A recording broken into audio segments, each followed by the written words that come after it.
Empecemos.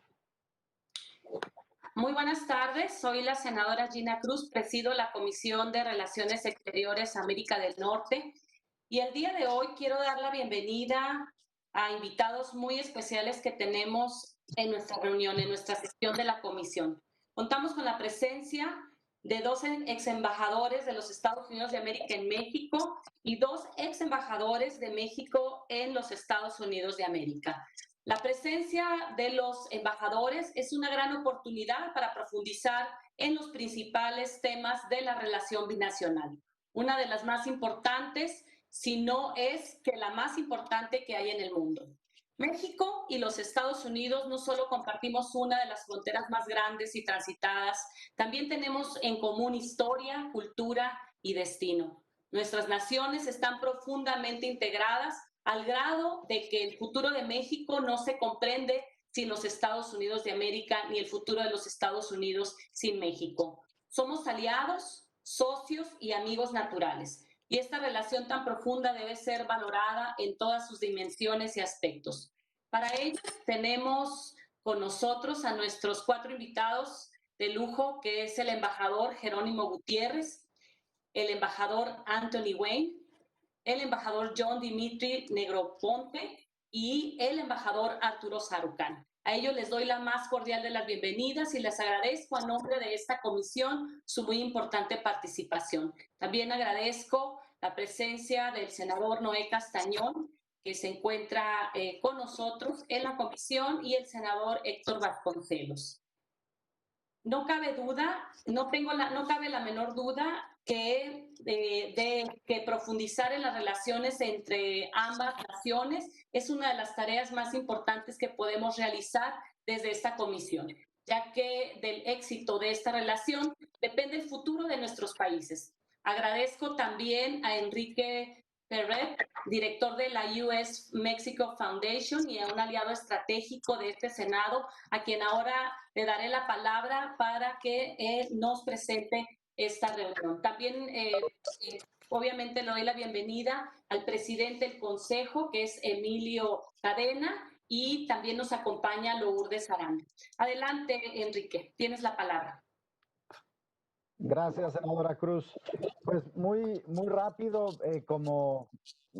representando a la US Mexico Foundation, hace ya 8 meses, en conjunto con el Woodrow Wilson Center, el Instituto México del Woodrow Wilson Center aquí en Washington, desarrollamos este programa en conjunto con 12 ex embajadores de la relación México-Estados Unidos, Estados Unidos-México, y juntamos, creo que por primera vez, a todos estos ex embajadores en un solo lugar para discutir el estatus de la relación y el futuro de la relación.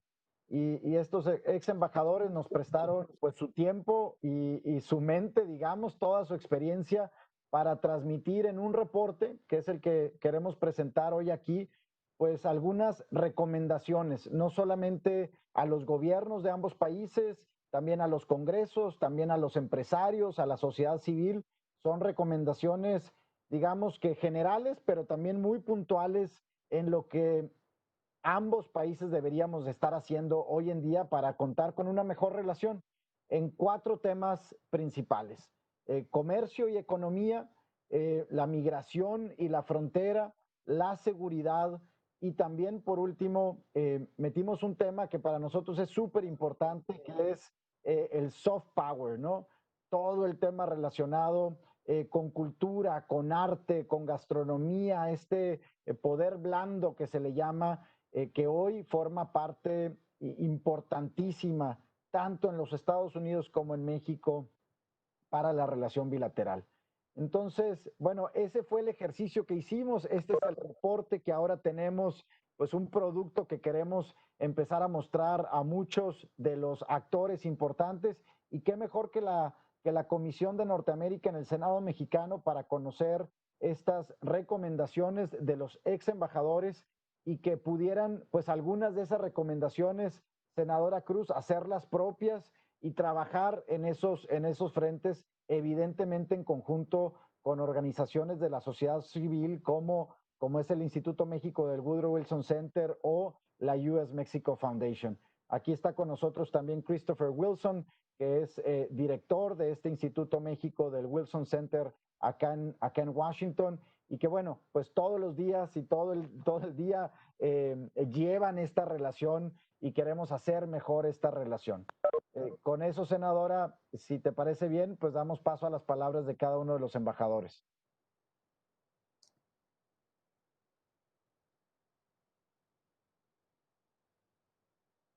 Su micrófono, presidenta, no está activado.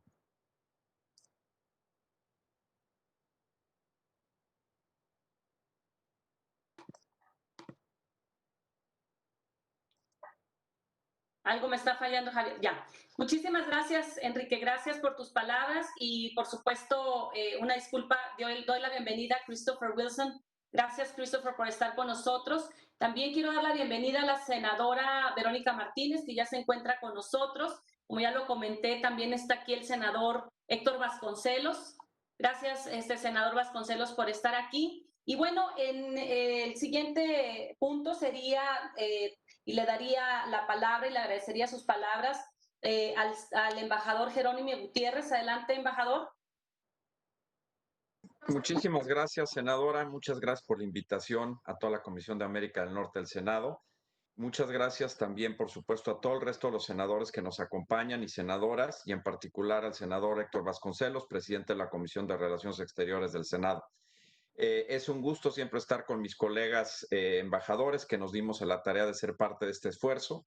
Y quiero agradecer, como siempre, a la Fundación México-Estados Unidos y a todo su cuerpo directivo por hacernos partícipes de este esfuerzo y por invitarnos. Lo digo, creo que con objetividad y vale la pena un reconocimiento al trabajo que viene haciendo la Fundación a lo largo de los últimos años, en particular para acercar a Estados Unidos y a México y a lograr un mejor entendimiento. La verdad es que en condiciones difíciles han logrado mucho, generando mucho conocimiento y sobre todo muchos espacios de diálogo entre actores relevantes, y es un gusto ser parte de ese esfuerzo. Enrique, Emilio y todo el equipo, los felicito. Hace prácticamente un año nos dimos a la tarea de hacer una reflexión, este grupo de ex embajadores, tanto México como Estados Unidos. Nos resultó un ejercicio muy interesante, amén de placentero, y como mencionaba Enrique, derivó, entre otras cosas, en un reporte que no tiene sino un ánimo constructivo, de poder aportar alguna reflexión y algunas propuestas ante lo que está pasando en la relación. La relación, a mi juicio, los últimos años ha atravesado por momentos muy difíciles, sobra decirlo, pero sí quiero destacar, y creo que me atrevo a tomar como conclusión general del grupo, que es una relación que ha mostrado enorme resiliencia, que a pesar de todo, continúa a pesar de las dificultades en distintos ámbitos y en distintos temas que lo estamos viendo. Acabamos de atravesar por una negociación comercial en años anteriores muy difícil, todo el tema de migración, por supuesto está lo del agua, en fin, pero creo que es objetivo decir que cada vez más las dos partes de la relación se dan cuenta que hay demasiado en juego y que es mejor siempre tratar de encontrar soluciones a los retos, a los problemas e incluso a las diferencias que tenemos. Entonces, ese es el primer punto que yo quisiera destacar y creo que sale del reporte. Me concentro en dos asuntos específicos que forman parte del reporte: el tema de migración y algunos de los aspectos principales del manejo de la frontera. En el tema del manejo de migración, digamos, es claro que ninguno de los dos países puede estar ni cerca de sentirse satisfecho con el manejo que se está haciendo del fenómeno migratorio. Me parece que estamos muy lejos de donde queremos estar. Es un tema que ha estado presente en la agenda por literalmente décadas. Ha habido esfuerzos mejores o peores de construir un nuevo manejo. Se han avanzado en algunos aspectos, se han empeorado todos, pero continúa siendo en ese sentido pues un gran reto y un gran zapato, una gran piedra en el zapato. En mi opinión, difícilmente la relación podrá tomar todo su potencial si no logramos un menor manejo del fenómeno migratorio. La recomendación del grupo es relativamente general, hay que decirlo así, de este grupo de embajadores, pero no por eso menos importante. Y es simplemente reiterar que México y Estados Unidos están mejor buscando nuevos mecanismos que permitan más movilidad entre los países y que modernicen los esquemas de movilidad que hay. Digamos, es así de general, pero no por eso yo insisto menos importante. Dentro de eso, el segundo punto que destacamos como parte de este ejercicio fue la necesidad de atender el fenómeno desde una óptica regional. Lo que ha pasado en los últimos 20 años, ha habido un cambio importante en el fenómeno migratorio entre México y Estados Unidos que se caracteriza por tres cosas. Primero es que la emigración de mexicanos hacia Estados Unidos, en general desde el año 2000, que fue su punto más alto, ha mostrado una tendencia decreciente hasta entonces. Incluso algunos análisis bastante profesionales sugieren que la emigración o la migración neta de mexicanos hacia Estados Unidos es ya negativa.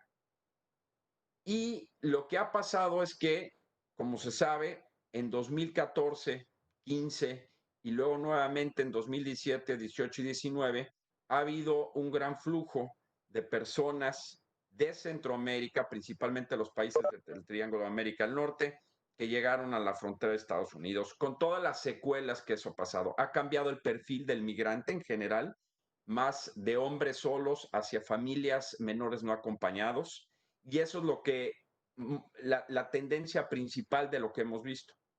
En ese sentido, México está en una mejor posición, pero tenemos de cualquier forma que atender el hecho y los retos que está implicando para nosotros como México y para nosotros en la relación con Estados Unidos y con los países de Centroamérica, un esquema que permita atender de mejor manera lo que está pasando en este fenómeno migratorio desde Centroamérica. Hay finalmente otro reto que es importante. El debate migratorio está dividido en dos grandes componentes, en lo que es la movilidad, que ya me referí, y luego el estatus de las personas que se encuentran en Estados Unidos. Respecto a la movilidad, solo añado una cosa más que es importante, que hay que verlo también a la luz de nuestra propia experiencia y de la ventaja que representa eso para México. México puede tomar ventaja en las condiciones actuales de tener y de ser un país más receptor de talento y de personas de otros países, incluido Estados Unidos, especialmente por las condiciones que hay ahora, y eso es un tema que merece cierta atención a futuro. Se presentó recientemente una iniciativa en la Cámara de Diputados, por ejemplo, que establece que las empresas extranjeras que inviertan en México deberían de tener un mínimo porcentaje de sus directivos de nacionales mexicanos. Independientemente del ánimo que pueda tener esa iniciativa, creo que es todo lo contrario. Creo que tenemos que abrirnos ahorita porque las oportunidades y en particular la pandemia genera grandes ventajas para atraer talento y para tener gente aquí en México en un momento que lo necesitamos. Y respecto al estatus de las personas que hay en Estados Unidos, como ustedes saben, 11 millones de nacionales, pues sigue pendiente encontrar un estatus permanente que les permita estar con tranquilidad aquí.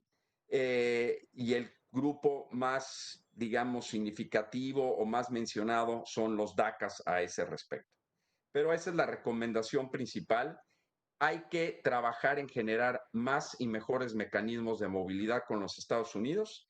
Y dos, hay que trabajar con los centroamericanos y con Estados Unidos en un esquema regional, incluso con otros países, que permita dar un mejor manejo a lo que ha venido ocurriendo en los últimos años respecto al fenómeno migratorio. En el caso de la frontera, no abordamos todos los aspectos, lo harán el resto de mis colegas, pero sí destacamos dos.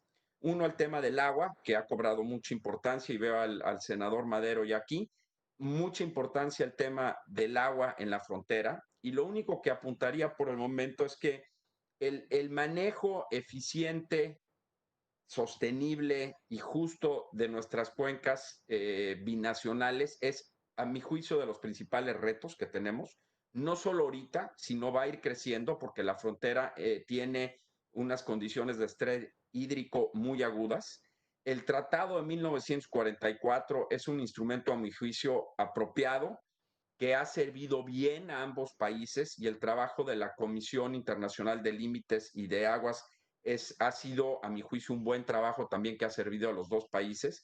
Pero a futuro se tiene, creo que no conozco los detalles últimos del estatus del caso actual, creo que se encontrará una solución, esa es mi opinión, pero a futuro, sobre todo, creo que hay que trabajar en tres frentes. Primero es en el tema de infraestructura, en cómo podemos financiar más y mejor infraestructura en la frontera para tener un mejor manejo del agua, en trabajar en la definición de sequía específica y en los protocolos y la flexibilidad que se requiera cuando se presente esa condición, y eventualmente en lo que son las reservas subterráneas que no están contempladas en el tratado. Y por último, ya que hemos hablado del tratado y del TEMEC, que sin duda es, a mi juicio, es algo muy positivo para México, para Estados Unidos y para la relación, uno de los temas pendientes es avanzar en lo que es la infraestructura de cruces y puentes. Necesitamos, para mantener competitivo México y competitiva la región, más y mejor infraestructura fronteriza. Y celebro que recientemente la Cancillería y otras instancias de gobierno hayan entrado a ver proyectos específicos, porque eso es algo que nos puede restar mucha competitividad. Eso, detengo aquí mis comentarios porque hay muchos oradores, nuevamente agradeciendo la invitación a todos ustedes.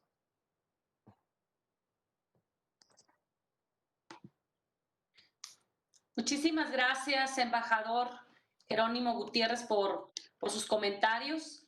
Le doy la bienvenida al senador Gustavo Madero, presidente de la Comisión de Economía. Gracias, senador, por estar con nosotros, integrante de esta comisión. Enseguida le solicitaría al embajador Anthony Wayne nos diera pues sus palabras.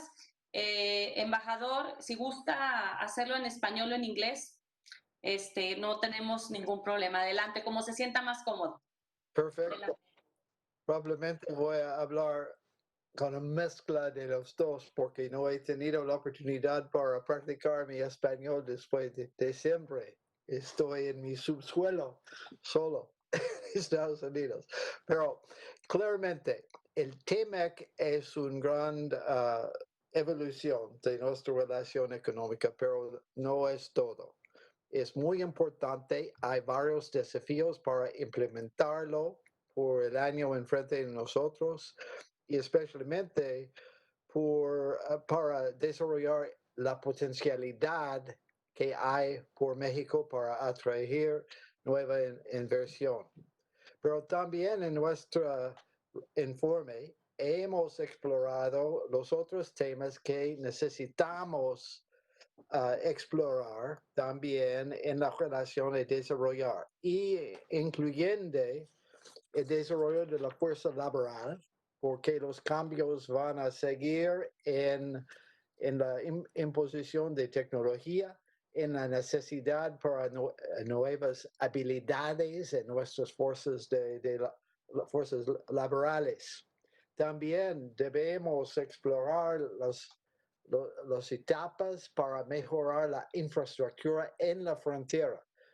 Como Jerónimo ha indicado, es una pregunta por la agua, pero también es para todas las instalaciones que hay en la frontera y también en las rutas para llegar a la frontera, para pasar a Estados Unidos y para conectar toda América del Norte. No vamos a tener esta exploración en TEMEC o en USMCA. Necesitamos un diálogo más grande entre los otros miembros del gobierno para desarrollar estos temas y para mejorar la competitividad de América del Norte, de México, de Estados Unidos y Canadá también. Y como ustedes saben, en otras instancias, en los años pasados, hemos tenido varias instituciones para dialogar entre los gabinetes de economía de los dos países. Necesitamos, en nuestra estimación, recrear un una instancia en la cual podemos explorar estos temas. Durante los años de Obama había un high-level economic dialogue que ha tenido buenos resultados. Claramente, antes había otras formaciones similares, pero en nuestra estimación necesitamos este tipo de institución para desarrollar todos estos temas que son muy importantes para realizar la potencial que hay entre los países. So, estoy listo para hablar más sobre estos temas y las específicas que hay. Gracias. In English too. I'll be much more fluent in English.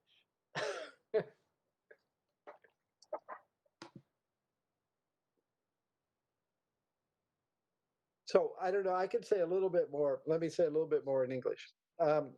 So for example, in the area of workforce development, workplaces are transforming all across around the world. There's a new report that just came out this week from the World Economic Forum talking about how much change there's going to be in workforces in all the developed countries. And it's very interesting. You might want to look at it. There are 2 pages on Mexico, on the United States, and on Canada in the back of the report.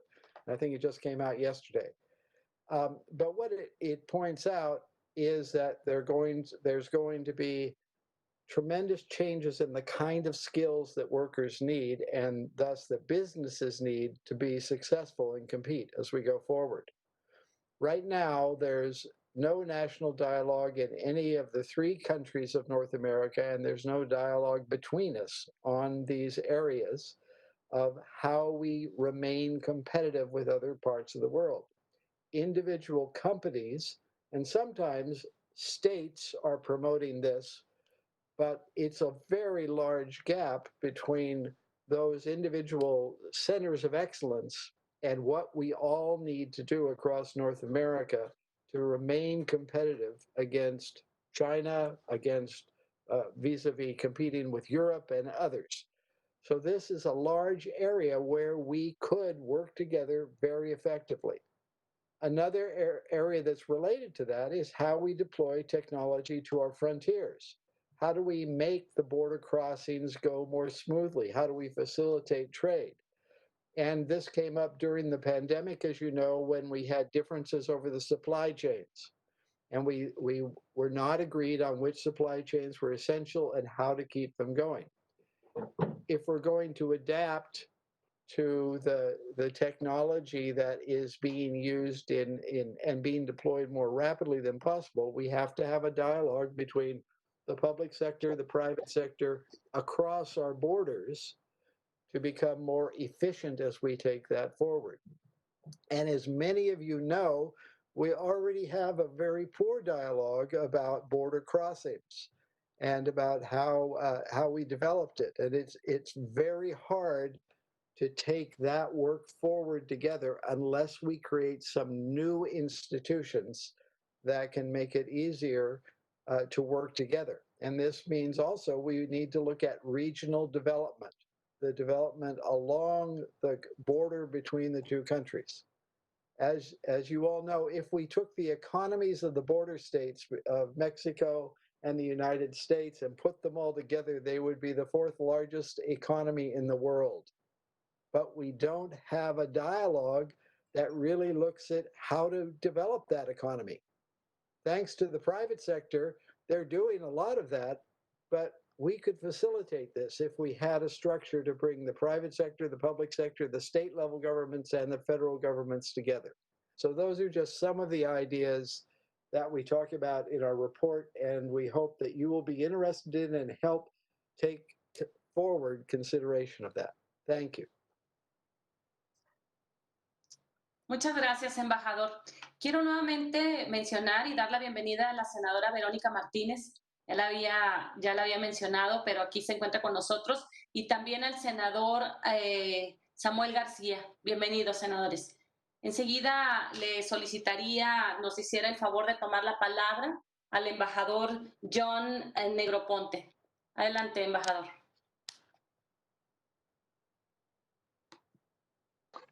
Muchas gracias a todos ustedes por invitarnos a una reunión tan importante y tan oportuna, creo. En primer lugar, quisiera quizás hablar un poco más en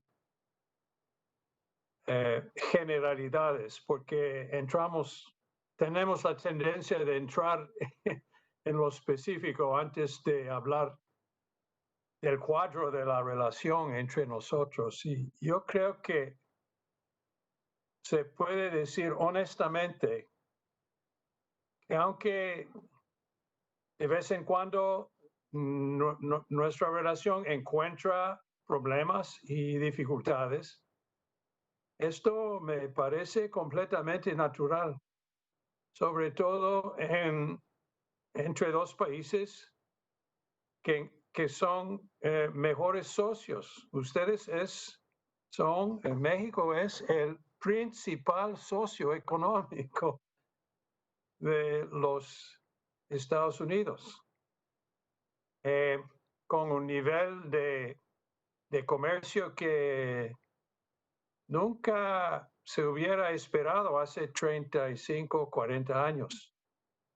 Hemos llegado a niveles de intercambio económico realmente impresionantes. El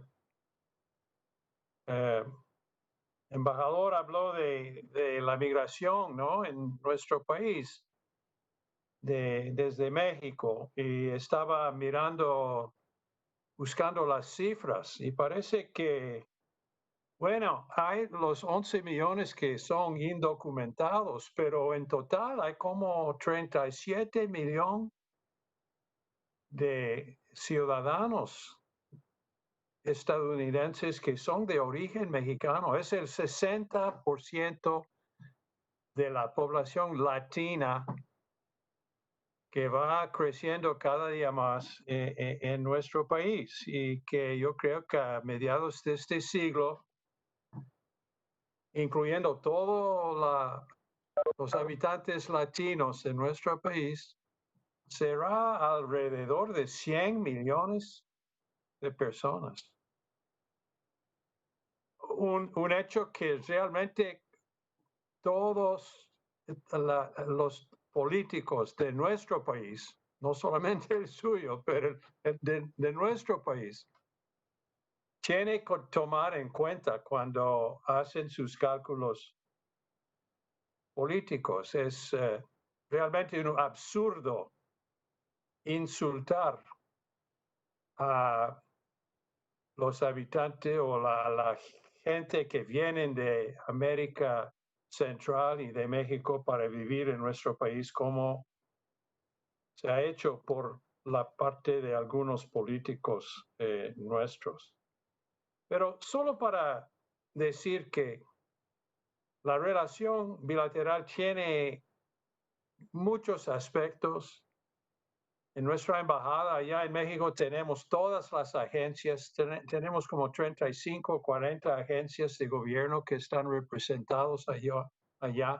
Es una reflexión de la diversidad de intereses que existen entre los dos países. Y yo creo que el reto para nosotros, básicamente, es de manejar cualquier tema que surge en la agenda bilateral de una manera que no interrumpa, no dañe la excelente base que existe ya y que ha existido por muchos años a la relación bilateral. A mí me toca hablar un poco sobre la cuestión de seguridad, y que siempre ha sido un tema delicado para los dos países, y sobre todo la cuestión del tráfico de drogas y la cuestión de anticorrupción y las bandas criminales que están metidos en esto. Por fortuna, el 18 de octubre, este domingo pasado, embajador Wayne ha publicado un artículo en Reforma, ¿no? Sobre la confianza y la lucha anticrimen. Y dice una frase muy clave es: los arrestos de Cienfuegos y García Luna son un llamado a mejorar las prácticas anticorrupción y el trabajo en equipo entre México y Estados Unidos. Y yo creo que es muy correcto lo que dice el embajador Wayne. Y yo creo que en vez de tomar esto como una oportunidad de intercambiar, digamos, comentarios críticos o cualquier tipo de comentario negativo, tenemos que utilizar que ha pasado como una oportunidad de reforzar la colaboración bilateral entre nosotros en lo que es la lucha contra este tipo de corrupción y narcotráfico, que es un flagelo en ambos países. En los Estados Unidos el año pasado, 70,000 personas murieron por cuestión de adicción a drogas de varios tipos. Entonces, sí, es un problema grave en ambos lados de la frontera. Creo que nosotros hace muchos años ya que hemos reconocido que nosotros son un parte muy importante del problema, la demanda desde los Estados Unidos, el dinero que viene de nuestro país, las armas que cruzan la frontera. Sí, ya lo sabemos todo esto, pero la cuestión, creo yo, es cómo se puede encontrar manera entre los dos países trabajando en equipo para resolver, para mejorar por lo menos este problema. Y el último comentario que quiero hacer en este momento es que yo creo que estos arrestos, sobre todo el arresto del general Cienfuegos, esto levanta la cuestión de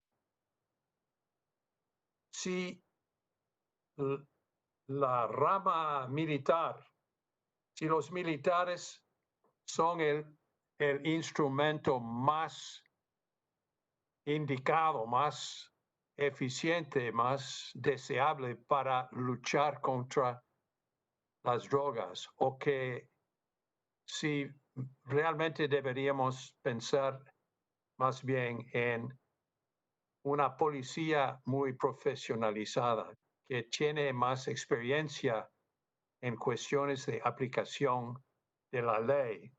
Yo recordaría que cuando yo estaba en México, yo estaba de embajador de 89 a 93, tenía reuniones bastante frecuentes con el secretario de Defensa, el general Riviello Bazán, y él siempre me decía: oiga, embajador, a pesar de utilizar unos militares con machetes para cortar la marihuana, es una campaña que se hacía cada año, nosotros no deberíamos meternos en la lucha contra el droga. Y yo le preguntaba siempre por qué, y él decía: porque si se hace esto, vamos a corromper toda la institución militar y se va va a existir la tentación de utilizar todos los recursos, las pistas aéreas, etcétera, para apoyar a los narcotraficantes. Yo creo que algo por el estilo se puede pensar ha pasado. Gracias, senadora. Muchísimas gracias, embajador, por su participación. Sin duda, el tema de seguridad nos preocupa mucho y es muy importante en nuestra relación bilateral. Enseguida le pediría que nos hiciera el honor de hacer uso de la palabra al embajador Arturo Sarucán. Adelante, embajador.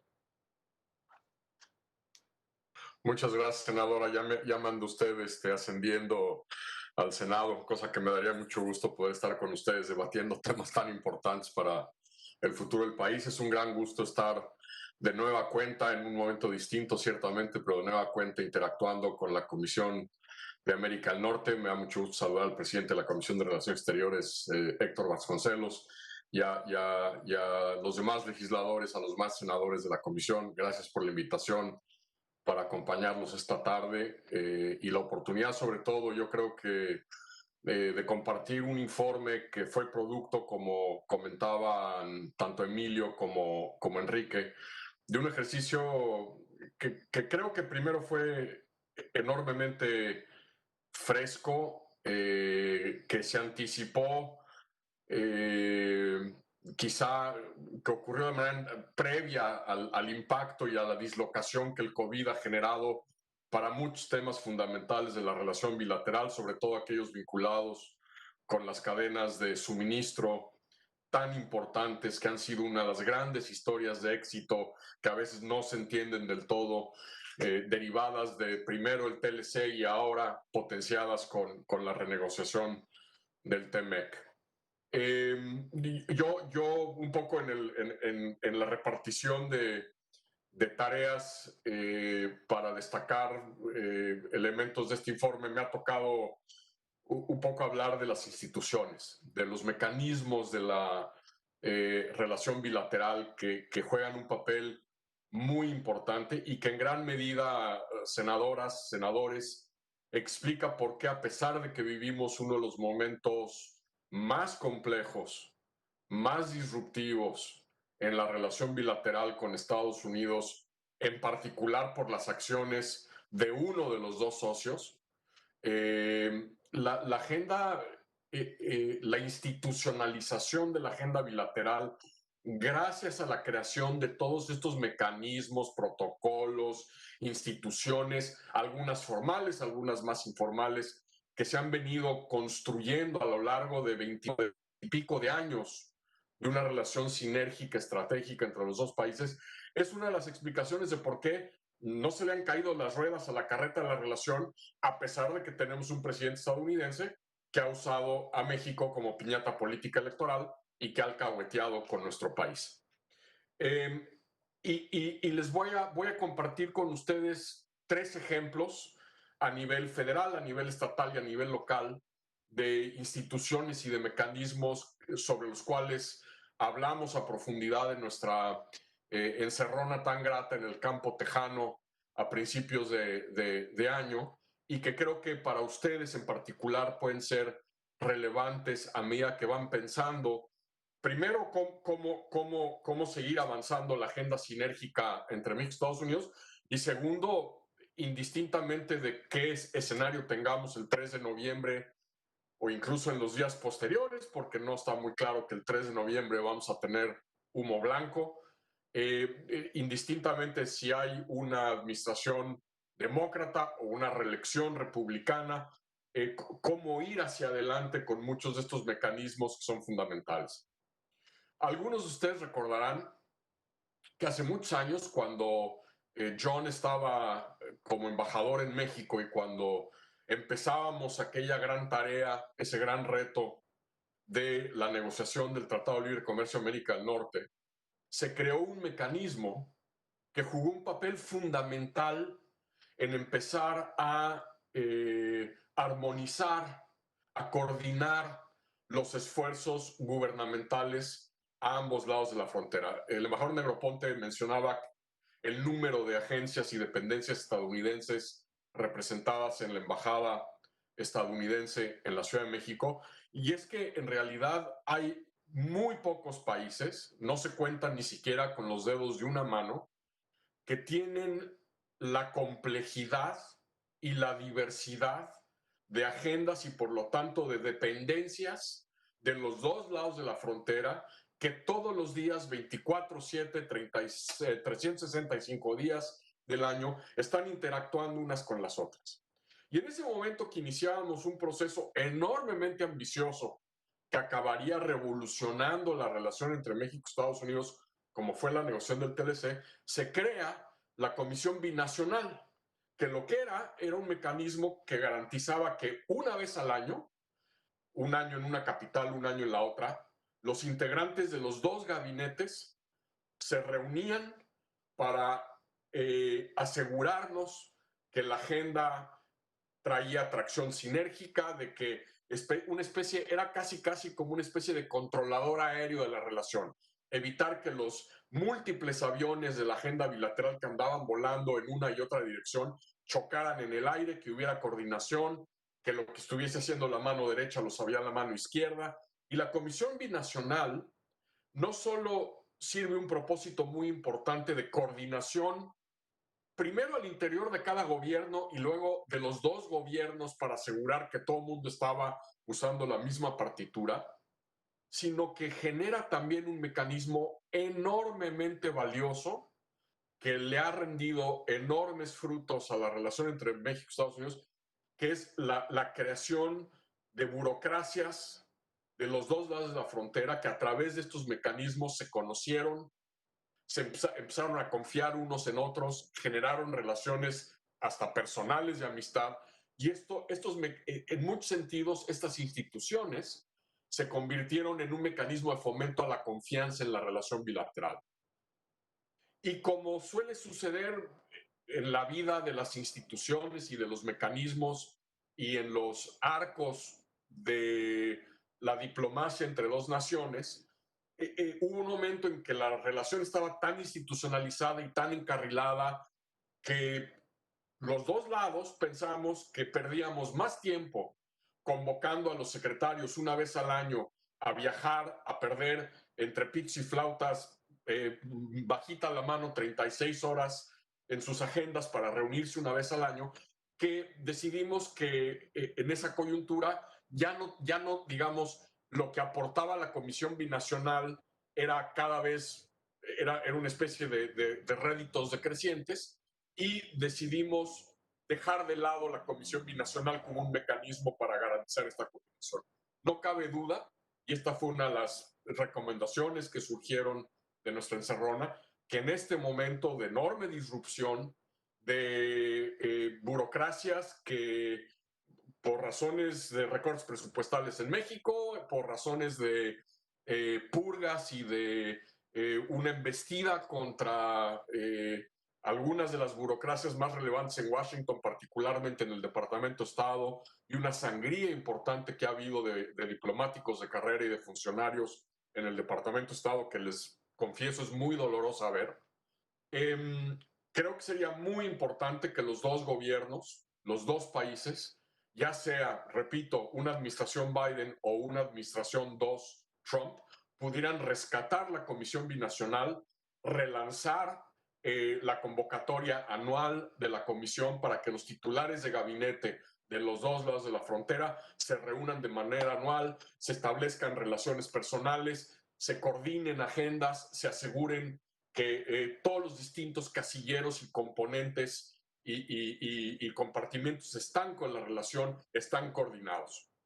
A nivel estatal, tuvimos durante muchos años un esfuerzo que fue quizá a nivel de actores no estatales uno de los más exitosos y más prometedores en la agenda bilateral. Y me refiero a la reunión de gobernadores fronterizos.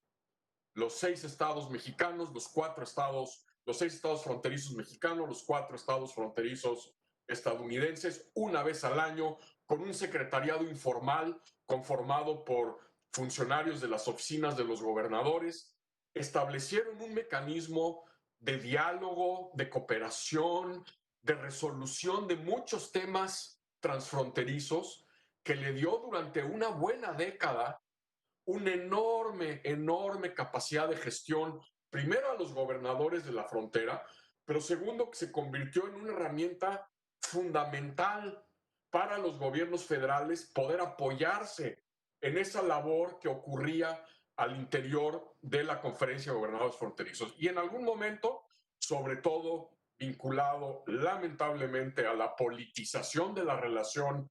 Todo el mundo cree que Trump fue el primero, pero en realidad el primero que empezó con esto fue Rick Perry en Texas. Y cuando Texas empieza a politizar aspectos de la relación bilateral con México, particularmente los vinculados a la migración y a la seguridad fronteriza, sin Texas, que había sido de alguna manera la bujía de la relación de los estados fronterizos, con Rick Perry, que empieza a faltar a las reuniones y con algunas dinámicas que se empiezan a dar a ambos lados de la frontera, la comisión, la reunión de gobernadores fronterizos empieza a perder fuelle, empieza a perder gas y es un mecanismo que creo que hoy es fundamental rescatar, porque esto me lleva al tercer nivel, que es el local, porque yo hoy, y esto va a sonar extraño viniendo de un diplomático y embajador de carrera que estuvo 22 años en el servicio exterior mexicano, estoy convencido hoy por hoy que el futuro de la relación bilateral entre México y Estados Unidos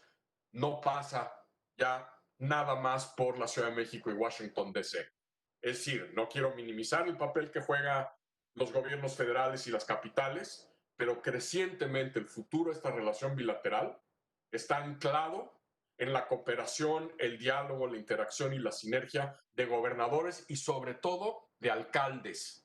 Y aquí lo que podamos hacer en alentar no solo la conferencia de alcaldes fronterizos, pero que también alcaldes que no necesariamente están en la frontera, pero que tienen agendas fundamentales con México, ya sea por la diáspora mexicana en esas ciudades o por los niveles de inversión y de comercio bilateral en donde esas ciudades juegan un papel fundamental y están al interior de Estados Unidos, que podamos buscar establecer mecanismos que permitan a los alcaldes de los dos lados de la frontera a encontrarse de manera regular. ¿Por qué? Porque estoy convencido que en la medida en que puedan colaborar y dialogar bilateralmente van a poder resolver localmente. ¿Por qué? Porque la correa de transmisión, en particular entre la ciudadanía y un alcalde, es la más cercana, es la que menos rota, es la que menos viciada está. Las ciudades se han convertido en verdaderos laboratorios de política pública en todos los temas: infraestructura, educación, salud. Crecientemente, después de los ataques terroristas del 11 de septiembre y otros atentados que hemos visto en capitales europeas, el papel de los alcaldes en temas de seguridad, ya no digamos pública, de seguridad nacional. Entonces, la capacidad que tengamos nosotros de alentar, impulsar a que los alcaldes de los dos lados de la frontera, y no solo los que están en la frontera, tengan un mecanismo de interacción anual, es un tema para nosotros fundamental. Y déjenme acabar con un par de temas que, si bien no me tocaban exponer a mí, me parecen enormemente importantes. A uno de ellos hizo referencia Jerónimo Gutiérrez, y que es un tema que sé que está en la mesa de todos ustedes en el Senado y en particular en esta comisión, que es el tema del agua. Y al ver lo que está ocurriendo con el tema del río Bravo, que no es la primera vez que ocurre. Les recuerdo que precisamente cuando George W. Bush llega a la presidencia de Estados Unidos, estamos en un ciclo muy similar al que estamos ahora de adeudo mexicano con respecto al tratado de aguas bilateral con Estados Unidos. Y lo que yo quisiera subrayar aquí, más allá de lo que dijo Jerónimo, es que tiene toda la razón. Es decir, hay que cambiar el paradigma con el cual hemos tratado de resolver problemas de recursos acuíferos en la cuenca del río Bravo. Y el ejemplo lo tienen ustedes, senadoras y senadores, en lo que hicimos primero con una administración republicana, con el secretario del Interior, Dirk Kempthorne, el secretario de George Bush en el Departamento del Interior, y luego con el secretario Ken Salazar durante la administración Obama, en donde resolvimos precisamente en el río Colorado, en la cuenca del río Colorado, y en una negociación complicadísima, porque a diferencia del Bravo, el río Colorado, la cuenca del río Colorado en Estados Unidos involucra a 7 estados de la Unión Americana, llegamos a desarrollar un paradigma de responsabilidad mutua en donde México permitió a Estados Unidos mantener reservas de agua mexicana en el lago Mead para que no se perdiera por la mala infraestructura del lado mexicano que había más sido dañada por el terremoto en Mexicali en el 2009, ya no me acuerdo exactamente la fecha, y a cambio de esto, inversión estadounidense en infraestructura crítica del lado mexicano y emisiones de pulsos de agua para poder rescatar la flora y la fauna del delta del río Colorado del lado mexicano. Entonces yo los invitaría a que vean la famosa minuta 319, que se ha convertido en una especie de modelo para las negociaciones sobre recursos de agua en otras latitudes y en otras regiones del mundo, porque allí pueden haber muchas recetas para tratar de encontrar soluciones más allá del tema de la deuda del agua en el río Bravo, de cómo encarar de manera constructiva, sinérgica y con visión de futuro las realidades del impacto del cambio climático en nuestros recursos, tanto en el río Colorado como en el río Bravo, sencillamente por cómo está siendo impactada esta zona por el calentamiento global. Y finalmente, nada más una cosa muy rápida, lo comentó Enrique, todo este tema de diplomacia pública y poder suave, aquí hay una oportunidad única, perdón que le pegue al pandero, este es un tema favorito mío, yo de alguna manera me siento como el padre de esta iniciativa, cuando empecé a jeringar como embajador que México y Estados Unidos teníamos la oportunidad en el 2026 de presentar una candidatura conjunta para el Mundial de Fútbol. Ahora ya es una realidad, yo me ceñía, pues yo era embajador en Estados Unidos y por lo tanto solo hablaba de un Mundial México-Estados Unidos. Hoy es un Mundial norteamericano, incluyendo Canadá, pero a lo que voy es, aquí hay una oportunidad entre ahora y el 2026 fundamental para que México y Estados Unidos juntos desarrollen una agenda de diplomacia pública basada en la gran fortaleza de nuestras industrias creativas, de nuestro turismo, de nuestra gastronomía, para desarrollar un plan de diplomacia pública conjunto, diseñado y ejecutado por México y Estados Unidos en Estados Unidos y por México y Estados Unidos en México, que capture la imaginación de nuestros pueblos y mande una señal al resto del mundo sobre la importancia de esta vecindad y de esta relación única que hay en el continente americano y en la región de Norteamérica. Muchas gracias.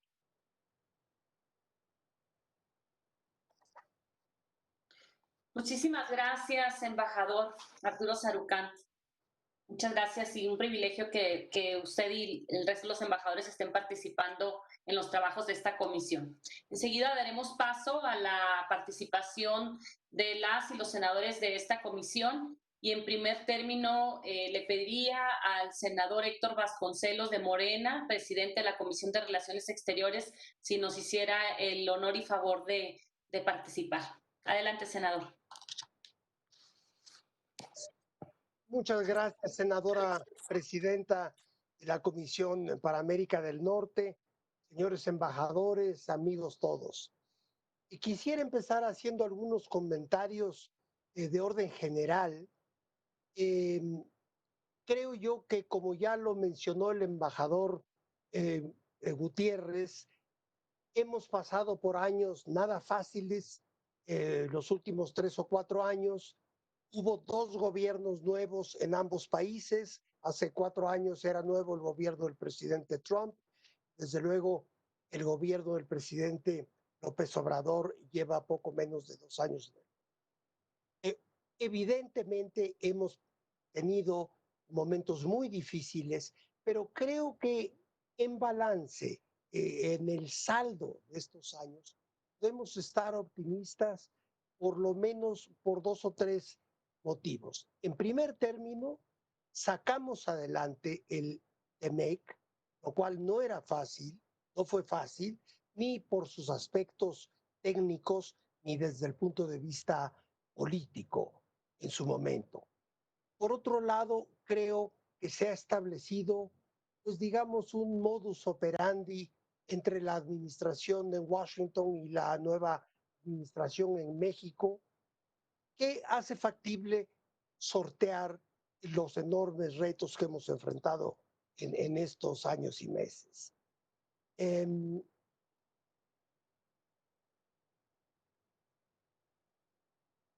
Estamos 2 semanas antes de la elección presidencial en los Estados Unidos y debo decir que en lo personal, yo también me encuentro optimista respecto al resultado de ese proceso electoral. Cualquiera que sea el resultado, me parece a mí que se van a encontrar, podemos contar con que se van a encontrar los modos de operación para seguir avanzando en el enfrentamiento de nuestros asuntos comunes. Es ampliamente conocido el hecho de que entre el presidente López Obrador y el presidente Trump se ha establecido un buen diálogo. Yo diría que ha habido una buena química, pero tal vez sea menos conocido, no sé qué tanto sea este hecho de divulgación común en Estados Unidos. El hecho de que el presidente López Obrador y el candidato del Partido Demócrata también se conocen y tienen una buena relación. En el año 2012, durante la campaña presidencial de aquel año, recordarán que el entonces vicepresidente Biden vino a México, se entrevistó con los candidatos, usted lo recordará muy bien, embajador Wayne. Yo tuve el honor de acompañar al entonces candidato López Obrador a este encuentro con el vicepresidente Biden y puedo atestiguar, lo he dicho recientemente en varias ocasiones, que el inicio del encuentro fue quizá un tanto tenso, quizá había prejuicios de por medio por ambas partes, había habido mucha gente interesada en dar la impresión de que el entonces candidato López Obrador no llevaría adelante una buena relación con los Estados Unidos. Pero a medida que ese encuentro entre el presidente López Obrador y el vicepresidente Biden tuvo lugar, se fue creando una atmósfera de muy fácil diálogo, que incluso terminó en una atmósfera de plena cordialidad, incluso con bromas mutuas, un encuentro que iba a durar, si mal no recuerdo, 20, 30 minutos, se prolongó a casi una hora, de modo que cualquiera que sea el candidato triunfante en el próximo proceso electoral norteamericano, conoce bien al presidente López Obrador y viceversa. De manera que en eso baso mi optimismo para los años por venir. Me interesó mucho algo que mencionó el embajador Wayne, que es la necesidad de incrementar los contactos y la colaboración entre los dos países en el terreno de la tecnología de punta. Esto que es sin duda alguna el futuro de la humanidad, si es que la humanidad tiene algún futuro dado el problema del calentamiento global, pero esa alta tecnología, esa tecnología de punta es el gran tema de nuestro siglo y yo estaría absolutamente de acuerdo que hay mucho por hacer en ese. No me resta sino felicitar a la senadora Cruz Blackledge por esta fantástica idea de reunir a embajadores en ambos sentidos de la relación. Yo estoy convencido de que nadie conoce mejor relación México-Estados Unidos que quienes han representado a México en Washington, quienes han representado a los Estados Unidos en la Ciudad de México. De manera que felicidades, senadora y amiga, y probablemente si se presenta la ocasión haría algún otro comentario posterior. Gracias.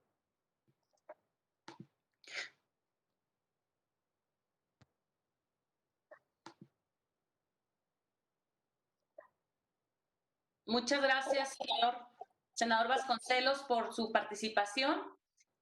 Por supuesto, si gustas, al final de las participaciones, te damos el uso de la palabra para que hagas un comentario final, con mucho gusto. Enseguida tiene el uso de la palabra el senador Noé Castañón, del Partido Movimiento Ciudadano. Adelante, Noé, y secretario de esta comisión. Adelante, Noé. Muchas gracias, presidenta. Un saludo a mis compañeros senadores, a mi compañera senadora primeramente, y a los embajadores ya les había saludado. Sin duda, la migración ha dejado de ser un fenómeno para ser hoy una realidad cotidiana. Dejó ese concepto de fenómeno para ser una realidad. Ha cambiado incluso el tipo de migrante, con mayor especialización y aporte a las naciones receptoras de la misma. Claro está, la frontera que compartimos trae aparejados otros temas de convivencia y relaciones, como mencionó incluso el gobernador Jerónimo Gutiérrez, del tema de mejores manejos del agua e infraestructura, no solo en el tema del agua, sino la fronteriza para el intercambio comercial. La misma muestra que nos hace el embajador Wayne, al incluso hablarnos en esta nueva lengua que mucho hemos desarrollado por efecto no solo del intercambio migratorio, sino del intercambio cultural y comercial que mezcla ya el inglés y en el español en las mismas frases, hace que tomemos conciencia de que es un mercado común América del Norte y no lo podemos seguir conceptualizando como naciones aparte. Solo la integración multinivel y que se abone a agilizar incluso el intercambio de las fronteras y el supply chain que quedó evidenciado ahora en peligro con la pandemia, no podemos desestimar, sino analizar y agilizar estos procesos. Entonces, si como dice con toda razón el embajador Negroponte, la relación de socios principales en un balance general es buena y provechosa, ahí cabe sin duda decir si las relaciones comerciales, humanas, familiares y de amistad y matrimonio, como se podría conceptualizar la relación de México y Estados Unidos, tiene altibajos, pues lo descartable aquí es que se ha robustecido y que a la fecha sin duda son más los buenos tiempos que los ríspidos, sin interrumpir esa excelente base de nuestra relación bilateral. Cierra muy bien la pinza los datos duros recordados por el embajador Sarucán, con estos esfuerzos de armonización gubernamental a ambos lados de la frontera que dieron origen a la creación de tantas agencias como la Comisión Binacional, robusteciendo ese factor que es la amalgama y que sustenta la confianza, que es realmente el principal cimiento de toda relación.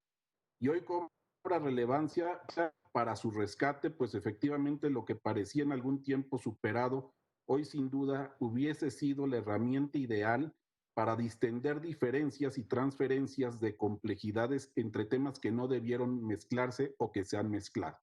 Ahí iría yo a más con el análisis de las relaciones subnacionales de ambas naciones, pues tanto de gobernadores como de municipalidades, creo que debería de ampliarse no solo a la zona fronteriza, sino que la relación hoy no es netamente sustentada por la proximidad territorial, sino por el alto intercambio de estados tan lejanos tal vez como el que yo represento. Yo soy representante del estado de Chiapas y en la relación en específico hay dos municipios que son los dos más alejados de Estados Unidos, Tapachula y Suchiate, que son los mayores proveedores y productores de banano para toda la costa oeste, específicamente a California. Entre otros muchos productos, claro, pero a la par, estos dos municipios, aparte de dar este aporte comercial con el banano, pues también hoy día son la puerta de entrada a la migración de Centroamérica. Y esto hace que se concentre mucha atención de los Estados Unidos por la porosidad de esa frontera con Guatemala y precisamente en estos dos municipios que son la puerta de entrada de esa migración. Se deriva entonces otro tema como la seguridad nacional pues no solamente por Chiapas está entrando la migración centroamericana, sino que también entra migración ahora de Asia y de otros países en donde se puede poner incluso en peligro la seguridad nacional, tanto de México como de Estados Unidos. Y es nuestro deber atender y mitigar esos problemas para fomentar con beneficio y no concentrarnos en los prejuicios.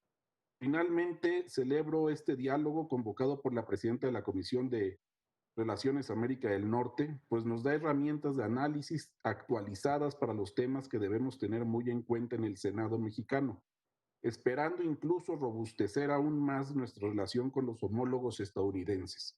Creo que este tipo de reuniones enaltecen la labor que la presidenta Gina Cruz ha tenido al frente de esta comisión y nos obliga a seguir uniéndonos a sugerencia incluso de lo que dijo finalmente el embajador en esa Copa de Fútbol que se va a celebrar. Estamos dispuestos a atender cualquier partido en donde seamos invitados y igualmente los que tengamos aquí en México sin duda estarán bien recibidos. Siempre yéndole al mismo equipo, que en nuestro caso sería México. Gracias, presidenta. Muchas gracias, senador Castañón, por tu participación. Enseguida le solicitaría a la senadora Verónica Martínez del PRI nos hiciera el honor de tener una participación. Gracias. Gracias, senadora Gina. Bueno, pues primero que nada agradecerles y felicitarte por esta reunión. Creo que es de mucho provecho para todos nosotros. Yo soy la senadora Verónica Martínez de un estado fronterizo con Texas. Soy originaria del estado de Coahuila. Y bueno, pues creo que fueron muchos temas bastante relevantes, lo del agua, seguridad, pero sobre todo ahorita por la coyuntura quisiera hacer una serie de preguntas para quien desee responderlas. ¿Qué retos y oportunidades ven ustedes en el TEMEC hacia el 2021? ¿Cómo ven el desarrollo del TEMEC hasta ahora? Y tomando en cuenta que la pandemia del COVID-19 ha generado una crisis económica sin precedentes en México y también en Estados Unidos, desde su perspectiva, ¿qué mecanismos o estrategias se pueden implementar para que el TEMEC sea complementado para lograr una pronta recuperación económica para ambas naciones? Gracias por sus respuestas y seguimos en contacto.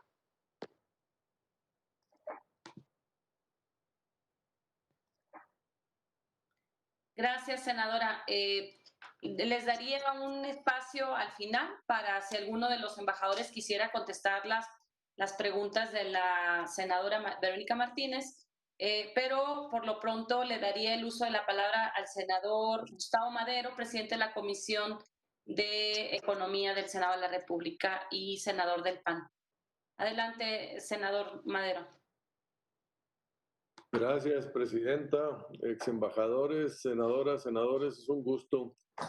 Pues para mí fue una sorpresa muy agradable esta reunión. No me imaginaba el formato y sobre todo el aprendizaje, la disposición, la experiencia que se reúne para ver asuntos de los dos países.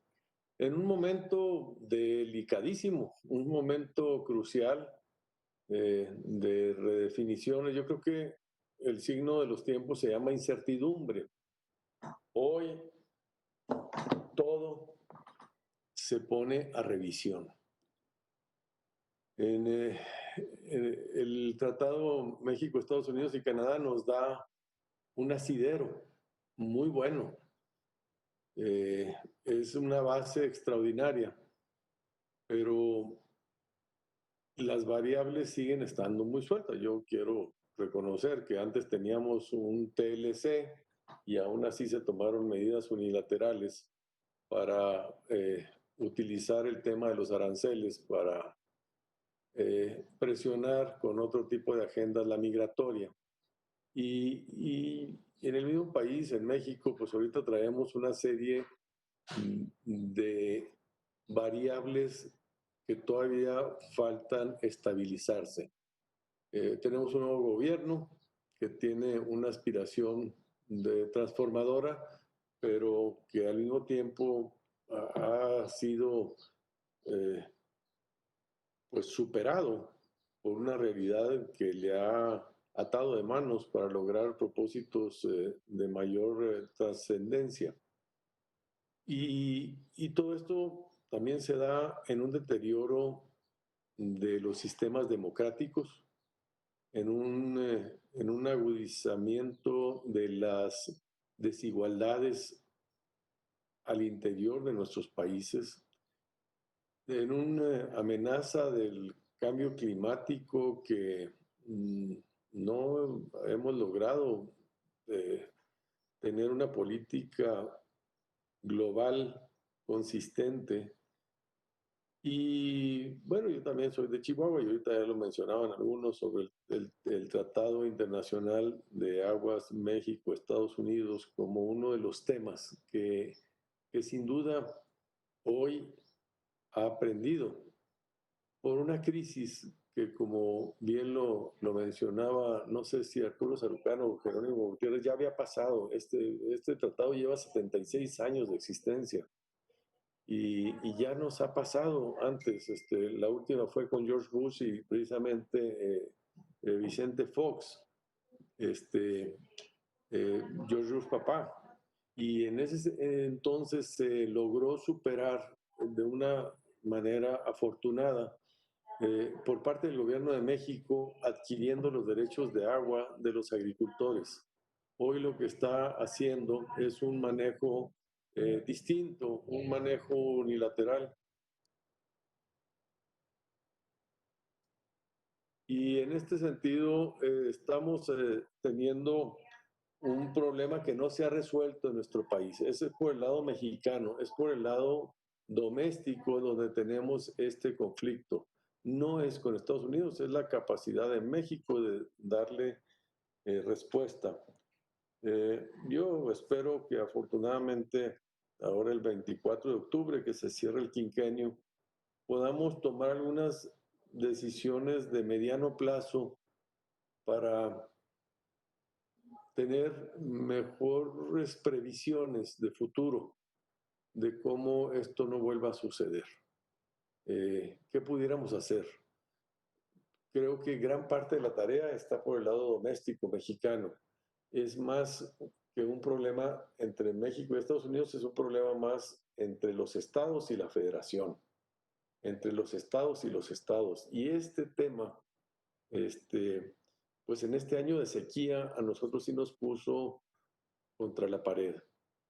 Nadie está obligado a lo imposible y este año fue el menos llovedor en 25 años, pero sí se cometieron errores que pudieron haber evitado llegar a este punto y sobre esa experiencia debemos de aprender para tomar las providencias con oportunidad y los mecanismos que activen, porque son quinquenios y en estos quinquenios tenemos margen para hacer ajustes. En fin, creo que ese tema seguirá vigente. Ahora seguirá la presión para que Chihuahua entregue más agua, sobre todo a Tamaulipas y a Nuevo León, que son los que ahora nos están exigiendo esa agua.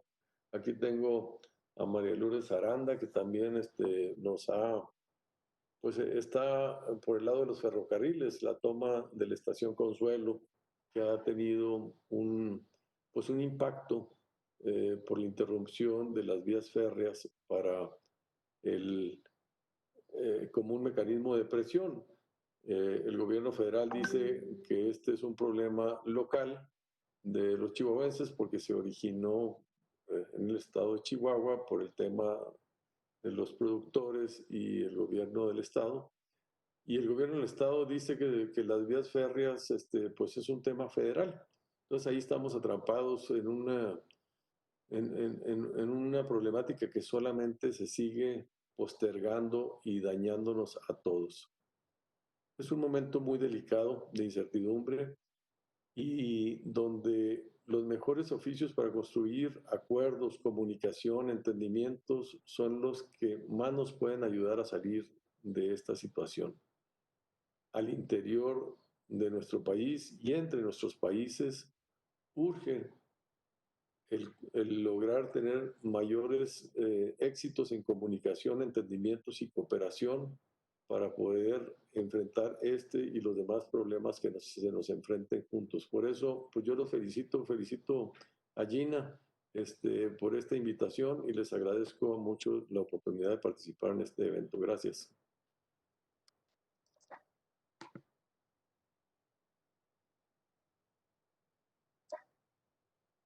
Muchas gracias. Gracias, senador Madero, Gustavo Madero.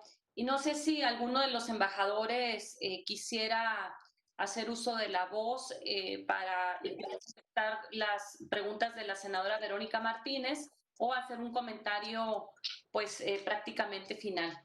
Adelante, ¿algún embajador? Adelante, Jerónimo. Senadora, muchas gracias nuevamente. Sobre las preguntas de la senadora Martínez. El TEMEC, creo que todos coincidimos en este foro, es un buen resultado. Dista de ser perfecto, con toda claridad, pero es el hecho de que no haya dejado a nadie plenamente satisfecho, pero nadie se haya levantado de la mesa, y me refiero ni Estados Unidos, ni México, ni Canadá, ni el sector privado de un lado, ni el sector del otro, ni da cuenta de que era el resultado factible y posible y era el acuerdo posible. Y como decía el senador Madero, aporta mucha certidumbre que no teníamos hace 4 años. No quiere decir, repito, que sea perfecto, 1. 2, hay que tener presente que habrá una evaluación del mismo conforme al texto del tratado actual en 6 años, que nos obliga a estar muy activos trabajando sobre la materia. Yo quiero destacar simplemente brevemente una cuestión. La combinación del TEMEC más las consecuencias de la pandemia, más los conflictos comerciales y geopolíticos entre China y Estados Unidos, estructuralmente le dan una enorme oportunidad a México, enorme, para, por ejemplo, atraer más inversión y poder tomar ventaja de un proceso que está en marcha y que conoce muy bien Emilio Cadena, que es cómo están reorganizándose todas las cadenas productivas. Les doy un dato. Estados Unidos importa alrededor de 400 billones de dólares al menos, 450 de productos de China.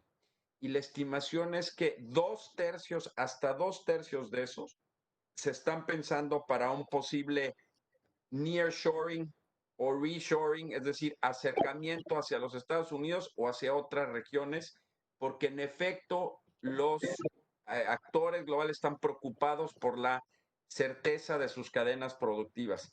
Y eso ofrece una gran oportunidad a México. Gran oportunidad. Ahora, capturarla, aprovecharla, implica sin duda que trabajemos en lo interno para tener las mejores condiciones posibles de certidumbre y de clima de negocios que hagan eso posible, ¿no? Y el TEMEC, y me atrevo a decirlo con todas sus letras, pues es atípico en el sentido de que goza de un respaldo que no había tenido un tratado comercial en los Estados Unidos en 25 años, un respaldo bipartidista, y eso le da mucha seguridad. Y en el caso de México, pues fue un tratado que atravesó a lo largo de 2 administraciones. Y dicho con claridad, no necesariamente esas administraciones han tenido las mismas visiones en todos los temas, pero en este sí. Este fue un tratado que inició en una negociación con una administración que retomó y concluyó exitosamente la que sigue en México. Y en ese sentido es un asidero. Pero para aprovecharlo tenemos que hacer la tarea. Van a venir tensiones en el área laboral. Yo creo que es perfectamente factible esperar que Estados Unidos haga uso muy pronto del mecanismo de respuesta rápido, porque cualquier persona puede presentar una denuncia al respecto y que tengamos que trabajar. Y lo que yo he visto, también con toda la claridad lo digo, es que la Secretaría de Economía y la Secretaría del Trabajo lo tienen muy consciente y están trabajando para poder atender cuando se presente una situación de ese tipo. Entonces, no nos debemos de sorprender demasiado que eso ocurra, hay que atenderlas bien y hay que atender de la mano de los empresarios o de las empresas que están involucradas. Y creo que veremos lo mismo en el tema medioambiental. y sobre todo si hay un cambio de administración en Estados Unidos. En ese caso, el tema medioambiental será mucho más importante en la agenda bilateral y creo también que algunas de las cosas que han pasado en el sector de energía y en otros temas nos pueden, pues pueden ser un tema de atención y de discusión en la relación. Entonces, pero es una gran oportunidad y yo me parece que aporta mucha certidumbre y celebro que sea algo en lo que han coincidido de lo poco, ¿no? Con toda claridad, administraciones pasadas y presentes. Y eso habla bien de México. Muchas gracias, Jerónimo. Me había pedido el uso de la palabra el embajador Anthony Wayne. Adelante, y después pasamos con usted, embajador John. Gracias. Adelante, embajador Wayne. Thank you. I agree fully with what Geronimo just had to say. And so I would add that there needs to be a concerted campaign to actually attract investment and to make investment feel welcome. There's a great potential for it to come. But there's also hesitation about where there should be this nearshoring or reshoring. And so even though this opportunity exists, Mexico has to have an organized effort, I think, to make it attractive. And that means looking at what these companies need when they come in. I also think, as I mentioned earlier, there needs to be a concerted dialogue between the two governments and involving companies to look at how you restart effectively supply chains during COVID-19. The whole idea of workplace safety is changed at this moment. And then the idea of how you make that cross-border passage of goods take place as fast as possible, which means employing technology so that can be more effective. I think that's very important. Geronimo mentioned correctly that there will be some challenges in the labor area as this goes forward. Mexico has a very ambitious labor reform that they undertook on their own before USMCA, before TMEC went into effect. But that will be a difficult reform to implement, and there will be challenges under the treaty as this goes forward. We had a session, Chris Wilson participated in it earlier this week with people from all three countries, private sector, government, others, at the Wilson Center talking about this. It's clear there is a path forward in the labor area where you have cooperation, but there is also going to be challenges where you will have tests and certain companies will be challenged for their practices. And so this will be a difficult path to walk over the next year. And then just to conclude, but the most important thing is that there is this framework that does give stability. So within that, there are a number of opportunities, but Mexico really has to take advantage of those opportunities by working effectively to attract this new investment and then to have constructive dialogue about the cross-border commerce that's going to be restarting in new ways as we get through this pandemic. Thank you. Muchas gracias, embajador Anthony Wayne. Había solicitado la palabra el embajador John Negroponte. Adelante. Sí, gracias, muy amable. En primer lugar, para contestar a la senadora Verónica Martínez en cuanto a la aplicación del TMEC, yo creo que representa una situación muy dinámica, ¿no? Y yo creo que todas partes, México, Estados Unidos y los canadienses, tienen que aplicarse para que realiza su potencial logro muy estratégico. Yo creo que se podría decir que tal como el Tratado de libre comercio hace 25, 30 años, el TEMEC representa un logro supremamente estratégico para los tres países y la buena aplicación de la buena aplicación va a depender la competitividad de América del Norte en cuanto al resto del mundo y los otros centros de competencia. Es mi comentario respecto al TEMEC. Solo para comentar sobre lo que dijo el embajador Sarukhan, estoy completamente de acuerdo que debemos enfocar en las instituciones alrededor de la relación bilateral, tal como su idea respecto a la Comisión Binacional y las reuniones entre los gobernadores. Son el tipo de reunión que refleja nuevamente el dinamismo que puede existir entre los países. Y finalmente quiero, senadora, agradecerle a usted por habernos reunido en esta reunión tan agradable y tan interesante esta tarde. Muchas gracias a usted y sus colegas en el Senado de México. Sí. Muchas gracias, embajador. Bueno, le solicitaría al embajador y senador Héctor Vasconcelos nos diera algún mensaje final que desee por parte de la Comisión de Relaciones Exteriores.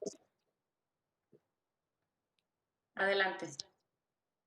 No, sería solamente para decirles que creo que ha sido muy productiva esta reunión. Ojalá tengamos diálogos con más frecuencia y con otros actores de la relación.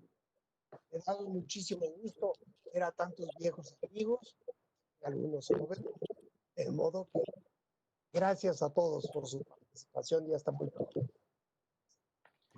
Muchas gracias, senador.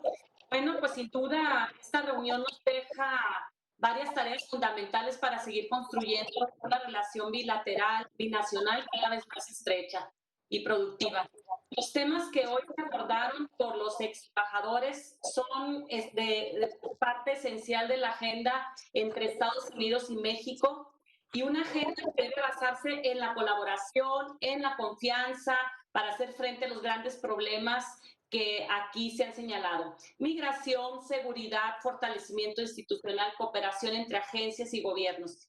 Necesitamos coordinarnos para que la política migratoria, a la vez que sea respetuosa, tienda también a una migración ordenada, legal y segura. La migración seguirá siendo sin duda un tema fundamental de la agenda binacional y esto nos obliga a fortalecer nuestras capacidades e infraestructura. En materia de seguridad, la presencia de la delincuencia organizada transnacional y el trasiego de drogas es un tema delicado en nuestras relaciones que debe abordarse con base a la colaboración entre agencias y en la confianza entre ellas.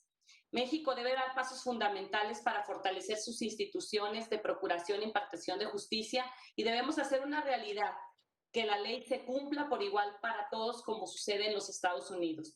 Por último, la diplomacia debe seguir siendo una alta prioridad a todos los niveles, desde el nacional hasta los gobiernos locales, comprendiendo desde luego la diplomacia parlamentaria. No me resta más que agradecer a todos nuestros distinguidos embajadores que nos atendieron a esta invitación, al embajador Jerónimo Gutiérrez, al embajador, por supuesto, Anthony Wayne, al embajador John Negroponte, al embajador Arturo Sarukhan, que tuvo que salir de la reunión. Por supuesto, agradecer a la fundación, a la US Mexico Foundation. Está con nosotros Enrique Perret. Gracias, Enrique, por hacer posible también esta participación.